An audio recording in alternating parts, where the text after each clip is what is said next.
I tried the new Corsair keyboard, so you don't have to. Why? So you don't have to? Well, let's just say, this. Wait, $30 for basic keycaps. What? Well, howdy, hey, I'm Hipyo Tech, and I'm being really brave right now because I have a tummy ache. And it's not just because the egregious price of this keyboard has made me sick, I genuinely have a tummy ache. Now, I've looked at my fair share of gaming keyboards and regular keyboards and custom keyboards, and I'm no stranger to keyboards being ridiculously overpriced.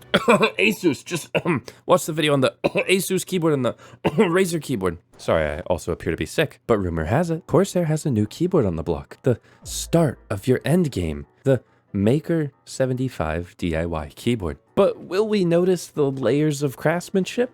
Well, let's check it out. Now, full disclosure, this keyboard was sent to me by Corsair, and they did offer to sponsor this video, but I politely said no. And before I unbox the keyboard, let's see what the buying experience is like for those of you at home. It's probably really affordable and has a lot of different options, right? I'm pretty excited for what they have here. They've even made the Corsair Custom Lab. But what about the MAKR 75? Now, the Custom Lab website is actually super sick. You see the keyboard here, it's bare bones. You can look at a side view and an angled view. You can't get that on Amazon. And you've got two different colors for this thing, the silver or the carbon. But what you also might notice, I'm looking down there at the bottom right. That's the finished price, right? $179 is gonna be the finished price. It looks like we've also got plate options. We've got polycarbonate as the default plate, and then FR4 adds $20.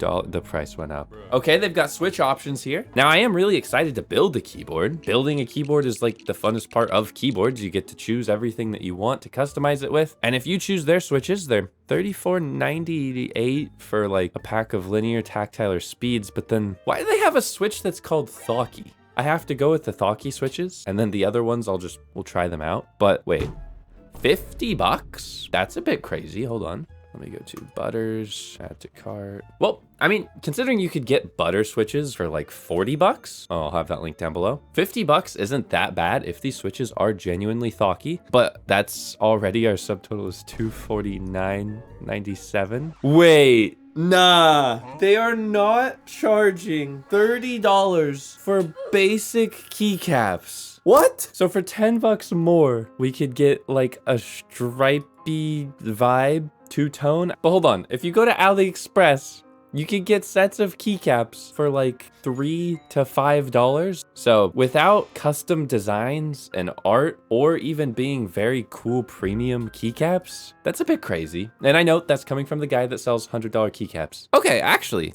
to their credit, their custom sets that are only $40 are really cool. To their credit, $40 for a set of keycaps that looks like this, that's not bad. The LCD module is gonna cost you $30, and the wireless module is gonna cost you $50. So if you want a screen and you want wireless, the price is already $368. However, if you want them to build it for you, it's no extra money, but building it is like half the fun. For almost $400, this keyboard is gonna have to pay my taxes, cook me breakfast in the morning, tuck me into bed at night, give me a little kiss on the forehead and tell me I'm a little good boy. But guess what? It would also have to have premium build quality, good keycaps, great switches, amazing sounds. And even then, it might still be about $200 cheaper. So let's get into it. This is gonna be fun. This voiceover Hipyo, take it away.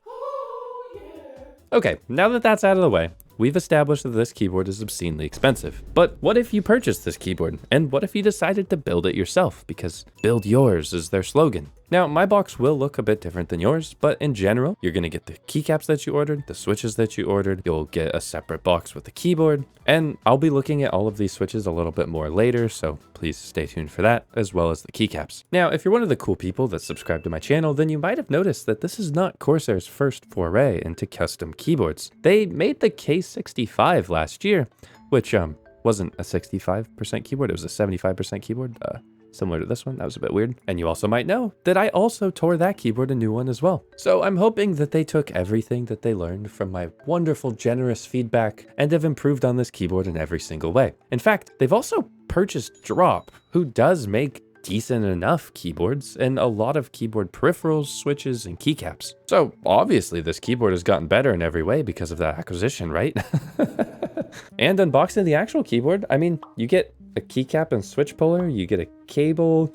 This is all pretty basic. It's a relatively decent but not good unboxing experience. And if you choose to opt for the bare bones version, you will be assembling it yourself, which for me, I love building a keyboard because that means I get to choose all of the pieces. But I do think the idea of a brand selling you a keyboard that's bare bones with the switch options and the keycap options, and none of them are that great, might not be the best choice for building your own keyboard. I kind of like it because you can buy stuff from everywhere. Now, the Maker 75 is a 75% keyboard. It's hot swappable, meaning that you can replace switches without needing to solder. All of that is really good. They've taken a lot of basic notes. It comes in at around 916 grams, so it's relatively hefty, and the first thing I noticed is that the build quality here is actually quite nice. Like, this machined aluminum case looks really good. And aesthetically, it doesn't feel much like a gaming keyboard other than the Corsair logo, which I'm personally pretty happy about because, oh wait, it's not really a gaming keyboard, is it? But we'll get into that more a bit later. The keyboard also comes with these removable feet, meaning that you can change the angle, which is really nice. I like that they're magnetic, although they do wobble just a little bit. And my favorite part of the whole entire keyboard,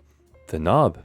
I like knobs, what can I say? It's a really nice volume knob. I think it's objectively the better choice over the screen, especially when the screen costs more money, and the ring around it lights up, which I think is really cute. Now, as far as the switch options that we'll be looking at later, we've got the MLX Pulse Thockies, we've got the Plasma Linears, the Quantum Speeds, and the Fusion Tactiles. The packaging for these is pretty nice, and as I mentioned before, the pricing on them is also pretty fair, if they're good switches. They do say that all of these are factory lubed, and if you're new to keyboards, lubing is when you take a switch apart and you add a little bit of lubricant on it to make it sound better and feel more smooth, but there is such a wide spectrum to it because some switches could still sound really, really pingy. And to me, if you put thock in the name of a switch, and that switch is not thocky, then you have committed a war crime, and I will penalize you with death. Or a snarky keyboard review. Oh, what's this? They put thocky in the name of the switch?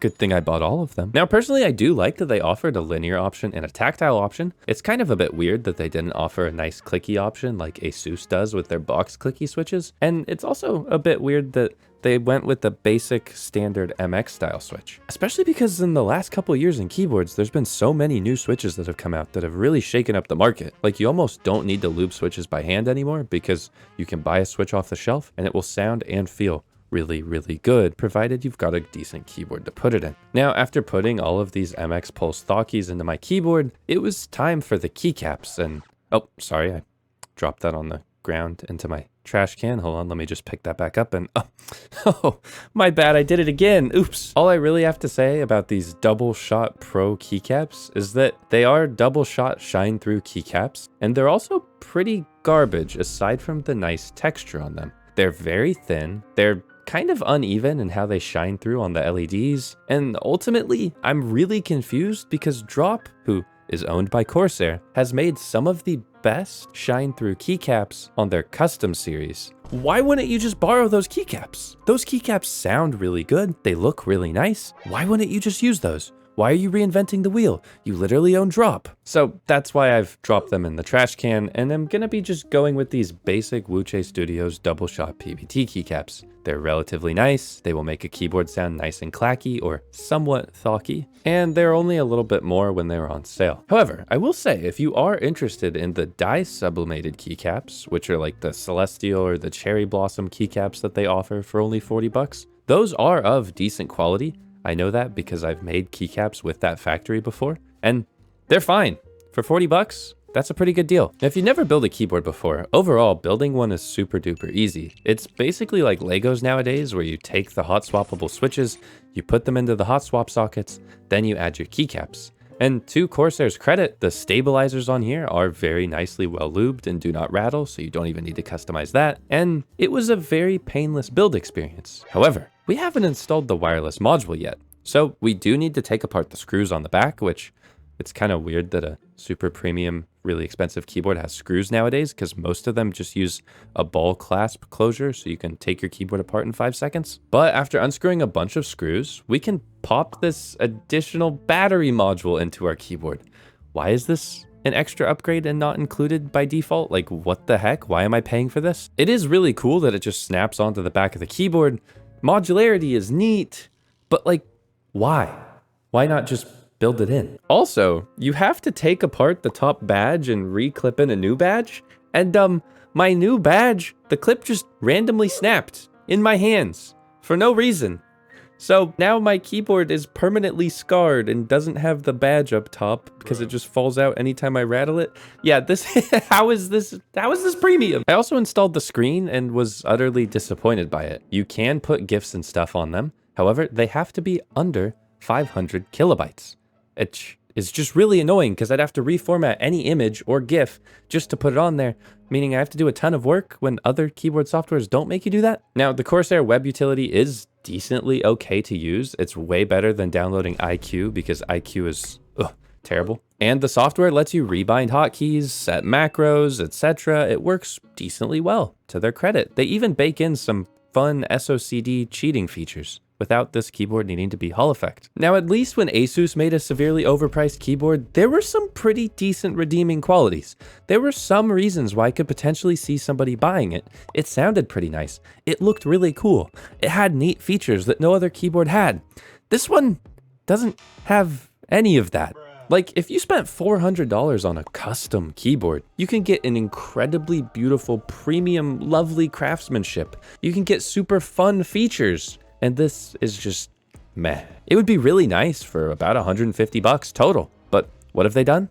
Not that. But then what's bizarre is that this is a gaming keyboard in 2025 from Corsair, a gaming keyboard company. It doesn't have TMR switches, meaning that you're not going to be able to replace these with rapid trigger or magnetic switches for better gaming performance. And in general, this kind of just feels super out of touch. Like, they're trying to capitalize on the idea of custom keyboards, but for people that don't know better whatsoever. Like, anyone who's watched a Hipyo tech video, hey, howdy hey, by the way, knows that you do not need to spend $368.97 to get a keyboard that's slightly decent and thocky. And then the worst part is the gasket performance isn't very good. So your premium soft typing experience isn't that premium or soft. And sure, the build quality is relatively good and the keyboard does look relatively nice and sleek and premium, but you could do that for half the price literally anywhere else. And then guess what? Guess what? You know how they said the switches were thocky? They're not even thocky! Oh my god! Yeah, that's the end of the video. Please subscribe.